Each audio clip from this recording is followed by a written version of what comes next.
Aaron tried to convince himself it had been a dream. The voice he heard at 3:03 a.m. lingered in his thoughts long after he woke up. It hadn't sounded threatening. It hadn't sounded kind. It had sounded certain. All morning the words repeated in his head. "Don't take the bus today." No explanation followed.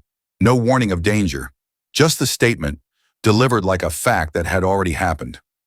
Aaron stood in front of the mirror, brushing his teeth, watching his own reflection like it might speak again.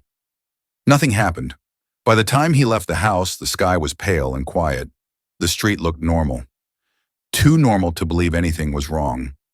At the bus stop, Aaron told himself the voice meant nothing.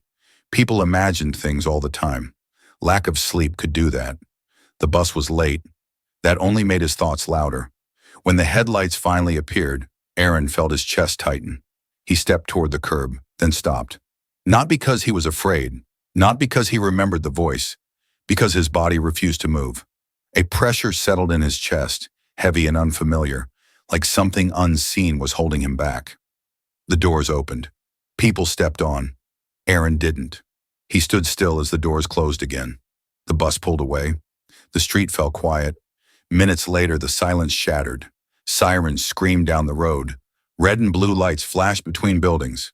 Aaron watched from the sidewalk as people ran toward the sound. The bus had crashed 2 blocks away. That night, Aaron locked his door. He didn't turn off the light. He sat on his bed and watched the clock, his heart beating louder with every passing minute.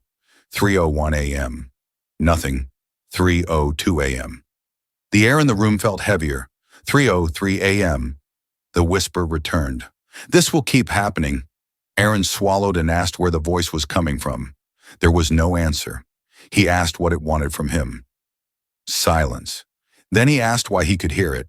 The voice hesitated, as if choosing its words carefully. "You are not meant to change the future." Aaron's hands trembled. "Only to hear it." The room went still. The voice faded, leaving Aaron alone with the sound of his own breathing. He stayed awake until the sun rose, because for the first time, he understood something that terrified him. The future wasn't waiting for him. It was already here, and it